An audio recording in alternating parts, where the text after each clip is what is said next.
High viewers.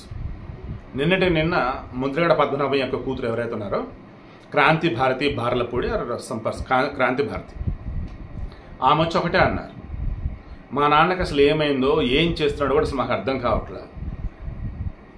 Pawan Kalyan ఓడించకపోతే నా పేరు పద్మనాభరెడ్డిగా మార్చుకుంటాను అనటం ఏంటో, జగన్మోహన్ రెడ్డికి నేను సేవకుడిని అనటం ఏంటో మాకే చాలా ఎంబారసింగ్గా ఉంది. ఈయనట్ట మాట్లాడుతుంటే మేమైతే మనస్ఫూర్తిగా పవన్ కళ్యాణ్ గెలవాలని మేము కోరుకుంటున్నాం అని చెప్పింది. అండ్ వాళ్ళ నాన్న జగన్మోహన్ రెడ్డి ఎలా చెప్తే అలా చేస్తున్నాడని కూడా అనలా.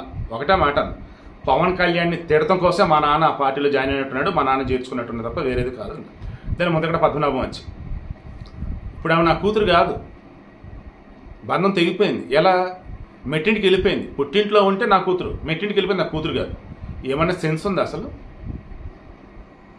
బిడ్డ పుట్టింది తాను చనిపోయే వరకు నీ కూతురనేయ్యా? ఆ మాత్రం బేసిక్ సెన్స్ లేకపోతే ఎట్లా? ఆయన అట్ట అన్నాడు అంటే చూడండి, కుటుంబాలను విడదీయటంలో ఎక్స్పర్ట్ ఎవరైనా ఉన్నారంటే మన భారతదేశంలో ఒక పొలిటీషియన్ అంటే జగన్మోహన్ రెడ్డి. సొంత చెల్లిని బయటకు పంపించిన, ఆస్తుల పంపకాల్లో వచ్చేసి ఇబ్బందులు తలెత్తలే చేసిన, రాజకీయంగా వచ్చేసి ఈయన అనుభవించాలని అనుకుంటూ ఉన్నా, అండ్ ఆ కుటుంబానికి సంబంధించేసి రిమైనింగ్ ఎన్ని కుటుంబాలు ఏ రకం చేసిన మొత్తం మనం చూస్తూనే ఉన్నాం. మొదటి 10 మంది అయిపోయింది. ఇప్పుడు అంబటి రాంబాబు ఆయన అల్లుడు వచ్చాడు, doctor Siddharth, I think so. అతను ఓపెన్గా చెప్తున్నాడు, అంబటి రాంబాబు అతను నీచుడు ఇంకోటి లేడు, శవాల మీద పేర్లా తిరుకుంటేవాడు. అసలు ఇటువంటి వ్యక్తులు మీరు ఎలా గెలిపిస్తారంటే నాకు అర్థం కావట్లేదు. చిచ్చి, అతని వల్ల సొంత కుటుంబంలో ఉన్నటువంటి మేమే ఎన్నో ఇబ్బందులు పడ్డాం. ఇక రాష్ట్ర ప్రజానికానికి ఇప్పుడు అవకాశం వచ్చింది, అటువంటి నీచుడిని దూరం పెట్టండి, అతను ఓడించండి అని పిలుపునిస్తున్నాడు. అక్కడ అంబటరాం. తర్వాత బోడి ముత్యాల నాయుడు వాళ్ళ ఉప ముఖ్యమంత్రి ఉన్నాడు, ఇప్పుడు అనకాపల్లి ఎంపీగా పోటీ చేస్తున్నట్టుగా ఉన్నాడు. వాళ్ళ కొడుకు రవికుమార్, ఐ థింక్ సో, అతను మనం ఓపెన్గానే ఇచ్చాడు. సొంత కొడుకే న్యాయం చేయనటువంటి ఈ తండ్రి రాష్ట్ర ప్రజానికానికి ఏం చేస్తాడు, ఓడించడం మా నాన్న అని చెప్పేసి అతను పిలుపునిచ్చాడు. తర్వాత శ్రీకాకుళంలో టెక్కలు అనుకుంటా, Duvvada Srinivas, I think so, వాళ్ళ భార్య పేరు వచ్చేసి వాణినో ఎవరో ఉన్నారు.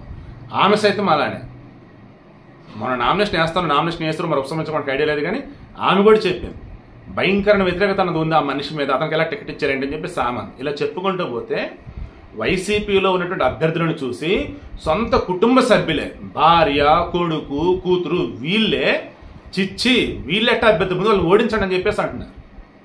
ఇది జగన్మోహన్ రెడ్డి సెలెక్ట్ చేసే అభ్యర్థుల యొక్క గొప్ప గుణగణాలు, ఆ పార్టీలో ఉండే వాళ్ళకు ఉన్నటువంటి అర్హతలు అన్నట్టుగా ఇప్పుడు జనాలు చూసి తుప్పుకొని వస్తున్నారు, నవ్వుతూ ఉన్నారు. బాబోయ్ ఇటువంటి ఎలా ఎన్నుకోరా నాయన అని చెప్పేసి అంటున్నారు. మరి మీ చాయిస్ అండి, కింద కామెంట్లో తెలియచేయండి.